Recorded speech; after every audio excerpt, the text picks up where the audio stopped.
ഞങ്ങളുടെ ചെറിയൊരു അടുക്കളത്തോട്ടമുണ്ട്. അപ്പോൾ അധിക സാധനങ്ങളൊന്നുമില്ല, എന്നാലും നമ്മൾ ചെറിയ രീതിയിൽ ഇതിൽ നിന്ന് എന്ത് കിട്ടിയാലും നമുക്ക് വളരെ സന്തോഷമാണ്. നമ്മൾ സ്വന്തമായിട്ട് മറ്റ് രാസവളങ്ങൾ ഉപയോഗിക്കാതെ ജൈവവളം മാത്രം ഉപയോഗിച്ചിട്ട് ഉണ്ടാക്കുന്നതാണ്. അപ്പം ഇത് മൊത്തം നമ്മുടെ ചുവന്ന ചീരകളാണ്. കണ്ട, ഇത് ഗ്രോ ബാഗിൽ വെച്ചുള്ളതാണിത്. ഗ്രോ ബാഗ് കണ്ടില്ലേ, ചുവന്ന ചീര. അത് ഏകദേശം വലിപ്പം വെച്ചതിന് ഞങ്ങൾ വേറെ സ്ഥലത്ത് വെച്ചിരുന്നത്, പക്ഷെ വെയിലില്ലാത്ത കാരണം വളർച്ച ഞങ്ങൾ ഒരു സുഖമായി തോന്നുന്നു. അപ്പം വെയിലിൽ നോക്കി വെച്ചാണ്. ഇത് പാലക്ക് ചീര, ഇതും പാലക്ക്, ഇതും ആത്താങ്കട ചീര. ഈ മൂന്നെണ്ണം കണ്ടില്ലേ, ഇത് സുന്ദരി ചീരയാണ്. പിന്നെ നമ്മൾ കുറച്ച് ചട്ടിയിൽ ഇത് മുരിങ്ങ 2 തൈയുണ്ട്. ഇത് നമ്മൾ വഴുതനൊന്നും ശരിയായിട്ടില്ല. പിന്നെ വെണ്ടയമ കായ ഉണ്ടായിരുന്നു. വെണ്ടയം കാണുമ്പോൾ ഒരു ആവശ്യമാണ്, അതിൽ കായുണ്ട്. പിന്നെ കുറച്ച് ലക്ഷ്മിയുടെ ആഗ്രഹപ്രകാരം കുറച്ച് റോസ് ചെടികൾ വെച്ചിട്ടുണ്ട്. ചിക്കൻ ഒരു ചിക്കൻ കുറേശ്ശെ വലുതായിട്ടുണ്ട്, പകുതി ആയിട്ടുണ്ട്. ഫുള്ളായി കഴിഞ്ഞാൽ മുറിച്ച് ലക്ഷ്മിക്കുട്ടിക്ക് വെജ് ബിരിയാണി ഉണ്ടാക്കി കൊടുക്കണം. പിന്നെ കുറച്ച് ഞങ്ങൾ ഇഞ്ചി നട്ടുണ്ട്. അത് ലെവലായിട്ട് വേറെ പാത്രത്തിൽ ഇഞ്ചി വെച്ചിട്ടുണ്ട്. പിന്നെ മിളക് തൈകളാണ്. ഇതൊന്നും ശരിയായി വരുന്നില്ല. ഇത് നമ്മുടെ വെറൈറ്റി സാധനമാണ്. ഇതെന്താണെന്നറിയോ, ഇത് നമ്മുടെ ഗോതമ്പ് മുളപ്പിച്ചുള്ളതാണ്.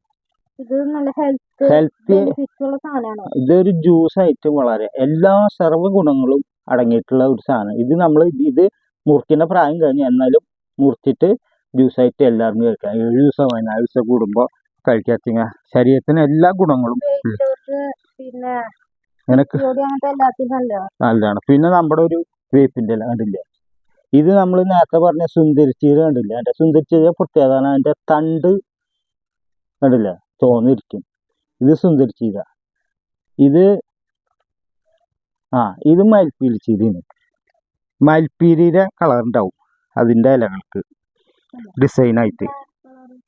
അതാണ് മയിൽപ്പീലി ചീരയുടെ അടയാളം. ഇത് മയിൽപ്പീലിയാണ്, കണ്ടില്ലേ. ഇത് കണ്ടാലേ അറിയാം. അപ്പോൾ നമ്മൾ കിട്ടാവുന്ന ചെറുതും വലുതുമായ പാത്രങ്ങളിലൊക്കെ വെച്ചിട്ടുണ്ട്. അലോവരിയാണ് 2 മേടിച്ചത്. പിന്നെ ആ ചെടി ചുരക്കയാണ്, ചുരക്കുണ്ട്. പിന്നെ കുറച്ച് കോവയ്ക്ക. ഇതൊക്കെ ഉണ്ടായി കഴിഞ്ഞാൽ സന്തോഷമാണ്. ഒരു കായ ഉണ്ടായാലും അതും ഒരു സന്തോഷമാണ്. അതാണ്. പിന്നെ കുറച്ച് മുളകാണ്. ഇത് വെള്ളമുളക്, ഇത് നമ്മുടെ ബുള്ളറ്റ് മുളക് കണ്ടില്ലേ, ബുള്ളറ്റ് മുളക്. ഇത് വയലറ്റ് മുളകാണ്. ഇത് നമ്മൾ കടയിൽ നിന്ന് മേടിച്ച ഒരു സെല്ലറി, അതിൻ്റെ കട കുഴിച്ചിട്ടപ്പോൾ ഉണ്ടായത്. എന്താ സ്മെല്ലെന്നറിയാം. ഒന്നും ചെയ്തിട്ടില്ല, അതിൻ്റെ ഉള്ളിൽ കുറച്ച് വളം ഇട്ട് വെച്ചു. ഇത് പനിക്കൂർക്ക. ഇത് പുതിന. ഇത് പുതിന ഞാൻ ഹോർട്ടികോർപ്പിൽ നിന്ന് അതിൻ്റെ കട കൊടുന്ന് കുഴിച്ചിട്ടതാ. എന്താ സ്മെല്ല് കണ്ട. ഇത്ര ഉണ്ട്, ചെറിയൊരു 2-3 ഒരെണ്ണത്തുമ്പോഴാണ് ഇത്. ഇതൊക്കെ നമ്മുടെ ചുരക്ക. ഇത് അമരപ്പയറിൻ്റെ കാലം കഴിഞ്ഞ് എന്നാൽ ദോഷത്തിന് വേണ്ടി ഉണ്ടാക്കുക. ഇത് പിന്നെ കാന്താരി മുളകും ഉണ്ടാവും. പുതിന പിടിച്ചപ്പോൾ നല്ല വേണം. ഇത് പുതിന, ഇത് ചൊവ്വായിട്ടില്ല കണ്ടില്ലേ. പക്ഷെ ആ പുതിന ഇത് വെള്ളം വിചാരിക്കാം. പിന്നെ ഇതൊക്കെ ബോഗൻവില്ലകളാ. ഇതൊക്കെ പല കളറിലുള്ള ബോഗൻവില്ലകളാ കണ്ടില്ല. ഇതും ഒരു മഞ്ഞച്ചെടിയാണ്. ഇത് നമ്മുടെ എന്താ പറയുന്നത്, ശംഖുപുഷ്പത്തിന്റെ തൈകളാണ്. ഇത് ഞാൻ പരമാവധി നമ്മുടെ വലിയൊരു പെപ്സിയുടെ ഈ 7-Upന്റെ കുപ്പിയിൽ വെച്ചിട്ടുണ്ട്. ഇതൊക്കെ ബോഗൻവില്ല. ഇത് നമ്മുടെ ഒരു മഞ്ഞ പൂണ്ടാവണ ചെടിയാ. ഇതൊക്കെ ബോഗൻവില്ല, വിവിധ കളറിൽ ബോഗൻവില്ല നമ്മൾ മുളപ്പിച്ച് വെച്ചിട്ടുണ്ട്. ഇനി പിന്നെ വലിയ ചട്ടിയിലേക്ക് മാറ്റണം. അപ്പോൾ നമ്മുടെ ഒരു സംതൃപ്തിയാണ്. ചെടികളോടും എനിക്ക് ഭയങ്കര താല്പര്യമാണ്. ഉണ്ടായില്ലെങ്കിൽ ഇത് ഉലുവച്ചീരയാണ്. പക്ഷെ ഉലുവച്ചീര പക്ഷെ മഴ പെയ്തോടി മൊത്തം ചീഞ്ഞ. അതിൽ 2 പാത്രത്തിലാക്കി വെച്ചിട്ടുണ്ടായിരുന്നതാണ് ഇത് ഒരെണ്ണുണ്ട്. അപ്പോൾ നമ്മൾ ഇന്നിപ്പോൾ ഇത്രയും കാണിച്ചു. ഇനിയിപ്പം കായാകുമ്പോൾ നിങ്ങളെല്ലാവരും ഞങ്ങൾക്ക് ഒന്നുകൂടി കാണിക്കും. ഇത് മൂപ്പായിന് മുളകും. ഇത് മുളക് മൂപ്പായിന് വേണ്ട, മുളക് മൂപ്പായി തോന്നുന്നു. ഇതിലും ബുള്ളറ്റ് മുളകും മൂപ്പാവണുള്ളൂ. അപ്പോൾ നമുക്കിത് കാണുമ്പോൾ മനസ്സിൽ തൃപ്തി, അതാണ് മെയിൻ.